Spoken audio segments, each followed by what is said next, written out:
तो it was very beautiful journey. हम लोग शायद 5 मई या 8 मई के आसपास से या 10 मई के आसपास से हम लोगों ने स्टार्ट किया था। ठीक है, इस पूरी जर्नी की अगर मैं बात करूं तो काफी अप्स एंड काफी डाउन्स भी हुए। ये जो आपने साल हमारे साथ बिताया है, ठीक है, मैं आप सभी को बोलूंगा, ठीक है, अभी एंड नहीं है, लेकिन हाँ, ये जो तैयारी थी एक कॉमा कह सकते हो, क्योंकि अभी तो हम लोग रिविजन्स में भी मिलेंगे, ठीक है, लेकिन फिर भी वो जो फ्लो था हर दिन मिलने का, हर टीचर के साथ मिलने का, वो कहीं ना कहीं रुकेगा कुछ महीनों के लिए। ठीक है, और ये जो जर्नी रही है ना आपकी, मैं आपको उसमें बोलूंगा कि आपका एक एम था कि स्कूल में अच्छे से करना है या कंपटीशन में अच्छे से करना है या एक अच्छा कॉलेज चाहिए या फिर सर बस नॉलेज चाहिए। ठीक है, सभी का अलग अलग ड्रीम हो सकता है। हम लोगों ने एक कांस्टेंट पिच में सारी चीजें पढ़ाई कि अगर आप इतना पढ़ेंगे तो आप प्लस माइनस जहां पे भी आपको जाना है आप कर सकते हैं, बट मेहनत इंपॉर्टेंट है। तो जाने से पहले मैं आप सभी से एक बात बोलूंगा, if it is important to you, you will find a way, if not you will find an excuse. ठीक है, अगर आपके लिए आईआईटी में पहुंचना इंपॉर्टेंट है या फिर आपको लगता है कि वो आपके लिए सही में है, ठीक है, जो बच्चे कहते हैं ना कि सर 2 महीने में तो हम लोग डिमोटिवेट हो जाएंगे, हमारा कांटेक्ट नहीं है, हम कैसे रहें, तो याद रखना बेटा कि जब तक आप डिसिप्लिन्ड है ना, कोई आपको डिमोटिवेट ही नहीं कर सकता, कोई डिमोटिवेट नहीं कर सकता। ठीक है, you have to be disciplined first. ठीक है, जब आपका एक प्रॉपर रूटीन होता है, आप प्रॉपरली उठते हैं, आप अपना टाइम इन्वेस्ट करते हैं किसी भी चीज में, ठीक है, और एनालिसिस करते हैं, discipline with analysis. You don't need motivation for IIT JEE, you need discipline and analysis, that's it.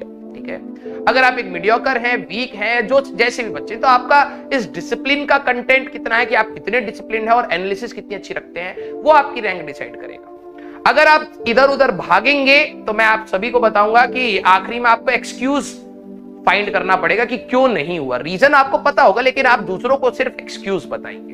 ठीक है, तो मैं आप सभी लोगों को तहे दिल से बोलूंगा कि अगर आपकी प्रिपरेशन आपके लिए उतनी ही इंपॉर्टेंट रखती है जितना हमारे लिए आपको पढ़ाना रखता है, ठीक है, तो आप अपनी मेहनत को हमेशा अलाइन रखिए। आप में से कई सारे बच्चे ऐसे होंगे जिन्होंने फर्स्ट डे ऑफ 11th में ये सोचा होगा, क्योंकि अब 11वीं खत्म हो रही है, तो मैं अब आपको एक चीज बताऊंगा, ठीक है, कि जब 11वीं स्टार्ट हुई होगी तो आपने 10वीं के जो कुकर्म किए थे उसको सोच के ये मना लिया होगा कि यार इस बार मैं गलती नहीं होने दूंगा, इस बार मैं स्टार्टिंग से पढ़ूंगा, इस बार मैं कोई भी चीज पेंडिंग नहीं छोड़ूंगा। ठीक है, आपने सारे प्लान्स बनाए और आज की डेट में वो प्लान्स धरे के धरे रह गए। मैं पूरी श्योरिटी के साथ कहता हूं, क्यों? क्योंकि प्लान्स पेपर या दिमाग में बनाए, उसका एग्जीक्यूशन करते समय हमेशा अप्स एंड डाउन्स आते हैं और बच्चा उसको मानता ही नहीं है कि ये प्लान जो उन्होंने बनाया वो परफेक्ट नहीं है।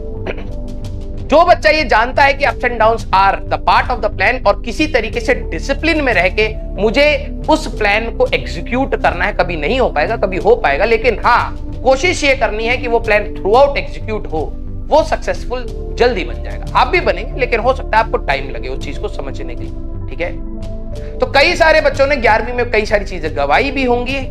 ठीक है, उन सभी के एक रीजन, और वो आपसे बेहतर कोई नहीं जानता। जब आप 12वीं शुरुआत करेंगे, ठीक है, मैं आप सभी को बोलूंगा कि 10वीं में भी खराब की चीजें 11वीं में भी खराब करिए और 12वीं में भी आप करेंगे। ठीक है, खराब होगी, लेकिन कौन कितनी खराब करता है वो रैंक्स डिसाइड करती।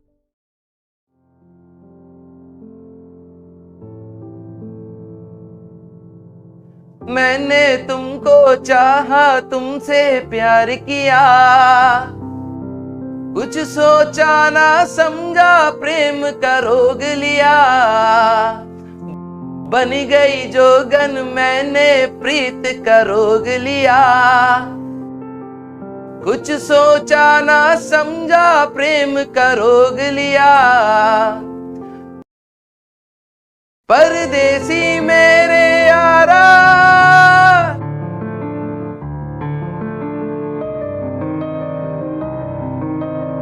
वादा निभाना,